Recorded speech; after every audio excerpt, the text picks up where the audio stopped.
I think we often mistake the future for what it is. We imagine it's a place invented by scientists and technologists, and we miss that actually the future is quite simple. It's created by changes in our own behavior. It's a human phenomenon.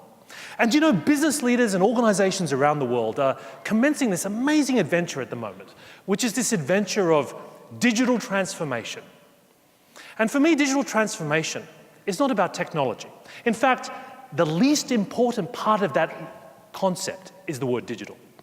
Because digital transformation really is the active reimagining of our organizations from the perspective of a new generation who've grown up surrounded by sophisticated smartphone technology.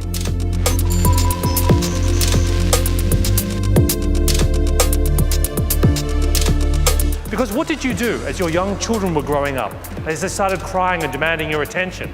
In that very moment, you realized that Steve Jobs had in fact invented the world's greatest 21st century babysitter.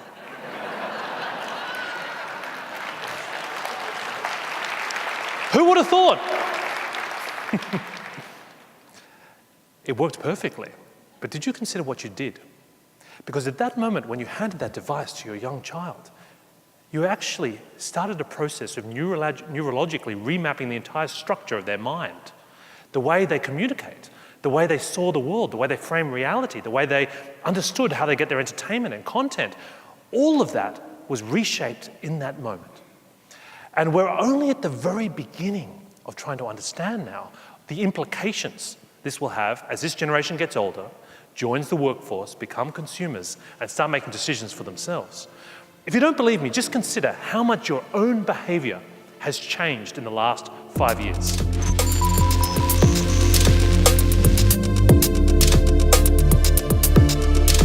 Every business in the future will be a data-driven business. One of my favorite examples is this company called Rent the Runway. It's an amazing idea.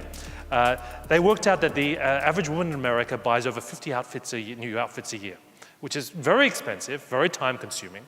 So they set up this new business, these two amazing women who'd been to Harvard, which basically rents out and sends out over 90,000 dresses a day to over 5 million members. They run America's largest dry cleaning facility. But here's the thing, it's not a fashion business. It's a data and logistics business. There is almost no category of business that will not be transformed by this digital revolution. So how will you prepare your people to think and understand and work in this way?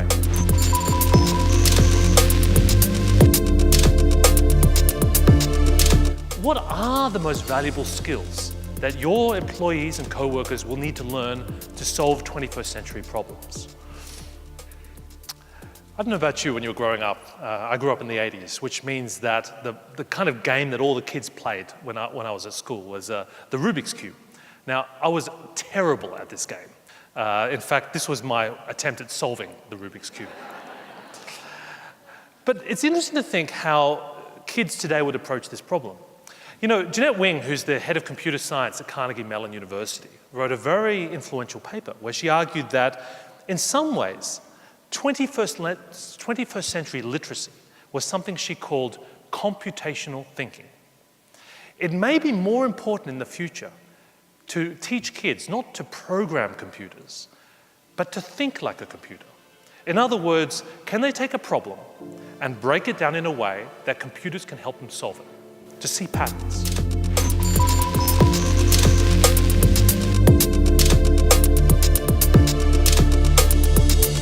What does it take to build a culture of transformation?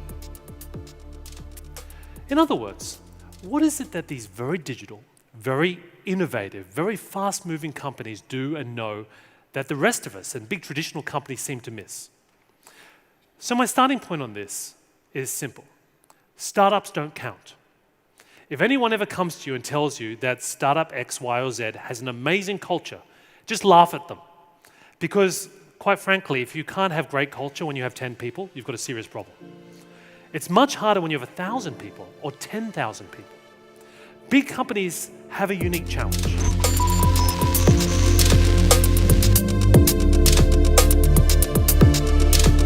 You've heard about it, 70%. The estimated number of US workers that are non-engaged, who are estimated to cost American companies anywhere between $450 and $550 billion a year in lost productivity. These people are more likely to steal, more likely to negatively influence, miss work days, and drive customers away. Look to the person next to you. If they're not taking notes, we know who we're talking about.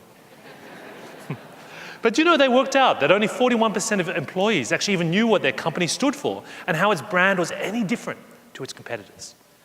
This is a disaster.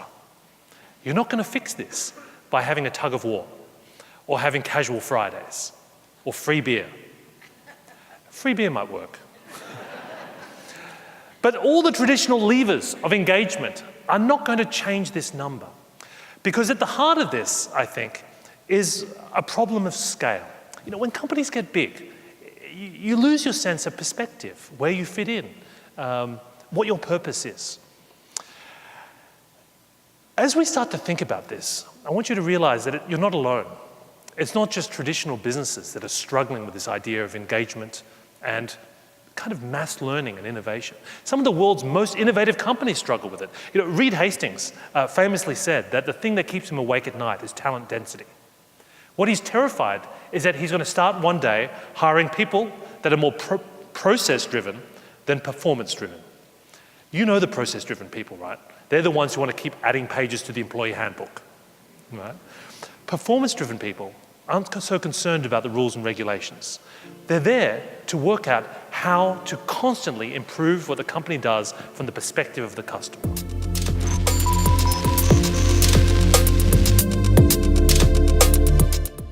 We're moving into a new world where business itself is going to be forced to change by a new generation, your kids, who are growing up in a world dominated by smartphones. They're a living challenge to all of us to now rethink the way we do business. So please do just that. Think big, think new, but most importantly, think quick. Because if there's one thing I can tell you with absolute certainty, it is this: the future is now. Thank you very much.